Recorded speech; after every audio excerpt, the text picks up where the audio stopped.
Hola, ¿qué tal amigos de Mundo Ejecutivo? Mi nombre es Matías Morales y los voy a estar acompañando para hacer un resumen con lo más importante de lo que ha sucedido el año pasado en el mundo, que estuvo marcado sin duda por las elecciones en Estados Unidos y la victoria de Donald Trump, los intentos previos de asesinar al entonces candidato republicano.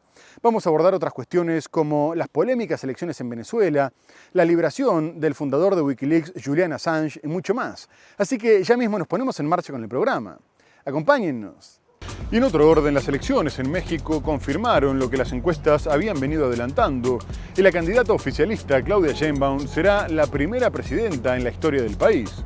Poco después de que cerraran las casillas y antes de que aparecieran los primeros resultados oficiales, el presidente de Movimiento de Regeneración Nacional, Manuel Delgado, anunció en el búnker del partido que su candidata se había impuesto por amplio margen, lo que era confirmado por los sondeos a pie de urna, que le daban a la ex jefa de gobierno de la Ciudad de México un 60% de los sufragios, mientras que la opositora derechista Xóchitl Gálvez, que había unido bajo su candidatura a los tres partidos tradicionales, PAN, PRI y PRD, se quedaba con cerca de la mitad de los votos, aunque previamente también había asegurado que había ganado.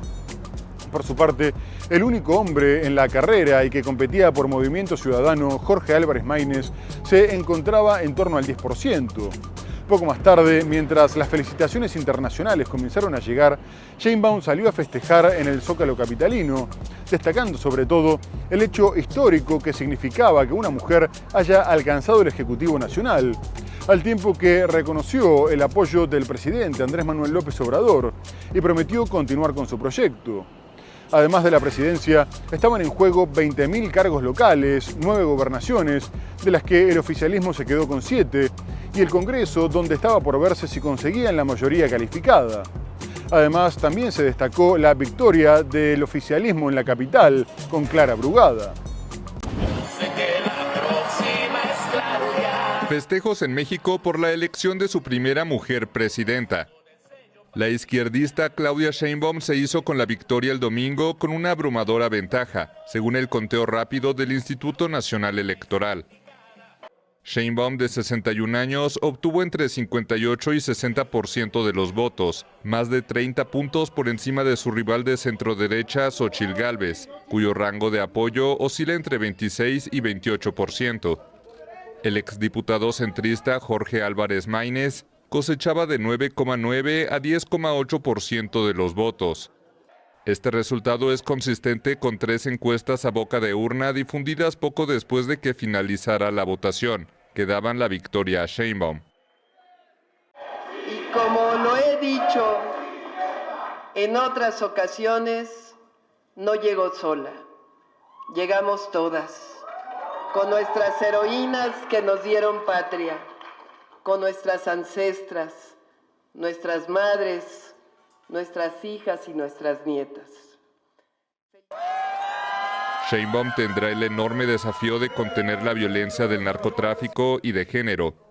En la campaña, una treintena de aspirantes fueron asesinados según la ONG Data Cívica. Casi 100 millones de electores fueron convocados para votar en esta elección, en la que había unos 20.000 cargos en disputa, incluidos el Congreso bicameral y 9 de 32 gobernaciones. Asimismo, la izquierda lograría retener la alcaldía de la Ciudad de México, su histórico bastión, con Clara Brugada.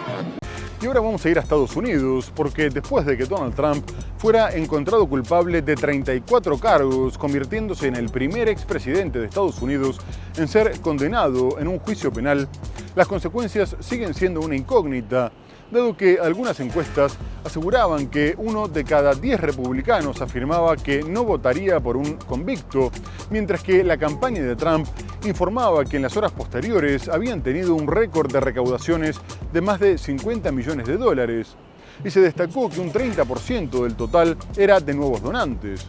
Por su parte, el exmandatario culpó al presidente demócrata Joe Biden de intentar conseguir en los tribunales una victoria que no podría obtener en las elecciones, sosteniendo que vivían en un estado fascista.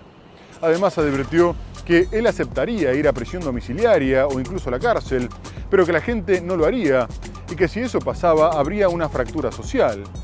A su vez, Biden afirmó que nadie estaba por encima de la ley y que había que respetar a la justicia, y criticó a Trump en duros términos, asegurando que era temerario, peligroso e irresponsable decir que el juicio estaba amañado solo porque no estabas de acuerdo con la sentencia.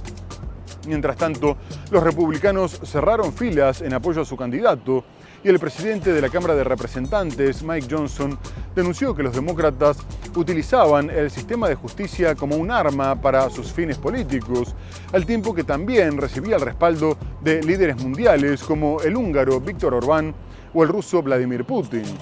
Trump espera sentencia el 11 de julio por haber hecho pasar como gastos legales el pago a la actriz de cine para adultos Stormy Daniels para que no revelara antes de las elecciones del 2016 una relación que mantuvieron.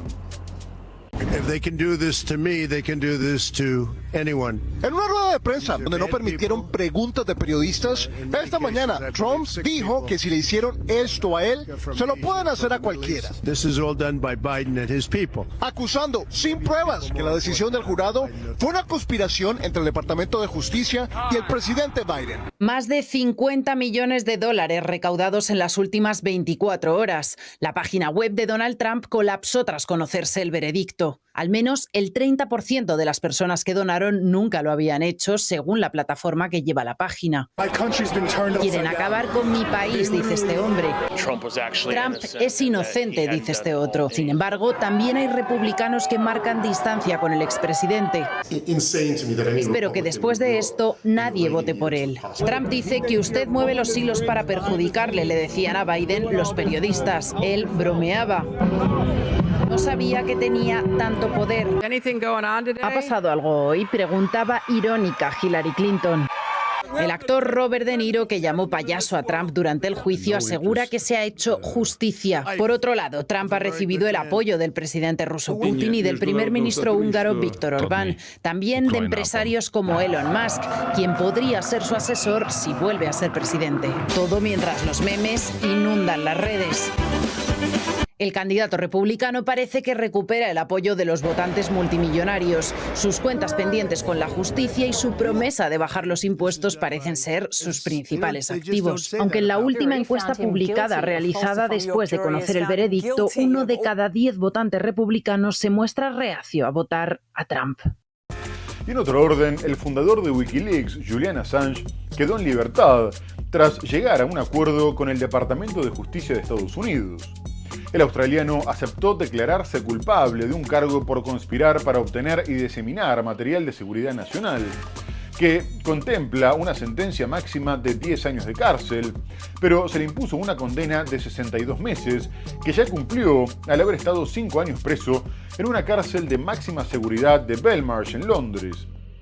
Poco antes, había obtenido una importante victoria en la justicia británica, después de que el Tribunal Supremo de Londres considerara que Estados Unidos no había dado las garantías necesarias de que tendría un juicio justo, con los mismos derechos que un ciudadano norteamericano. Assange abandonó la cárcel bajo fianza el lunes y partió hacia las Islas Marianas del Norte, un territorio de Estados Unidos en medio del Pacífico, para comparecer ante una jueza que tenía que ratificar el acuerdo, tras lo cual pudo volver a su país, poniendo fin a una polémica que duró casi 15 años. El fundador de Wikileaks había publicado información confidencial en la que se revelaban las violaciones a los derechos humanos por parte de Estados Unidos en las guerras de Irak y Afganistán, que había conseguido a través del analista de inteligencia del ejército norteamericano Chelsea Manning. No obstante, Estados Unidos lo acusó de haber conspirado para robar los documentos, poniendo en peligro a militares y colaboradores estadounidenses, mientras que él se defendió asegurando que lo único que había hecho era publicar la información que le hicieron llegar, por lo que pedía la protección de la primera enmienda y denunciaba un ataque contra la libertad de prensa. El fundador de Wikileaks, Julian Assange, fue liberado el lunes y salió de Reino Unido. El australiano de 52 años alcanzó un acuerdo de culpabilidad con la justicia de Estados Unidos, según el cual quedaría en libertad tras años de detención en Londres, según documentos judiciales conocidos públicamente la noche de lunes. El acuerdo afirma que debe comparecer ante un tribunal federal en las Islas Marianas, un territorio estadounidense en el Pacífico, donde se espera que se declare culpable de conspiración para obtener y revelar información relativa a la defensa nacional.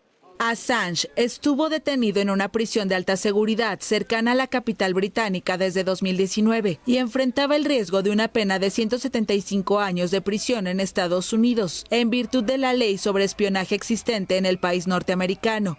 Assange luchó para no ser entregado a la justicia estadounidense, que lo persigue por haber publicado desde 2010 más de 700.000 documentos confidenciales sobre las actividades militares y diplomáticas estadounidenses, en particular en Irak y Afganistán.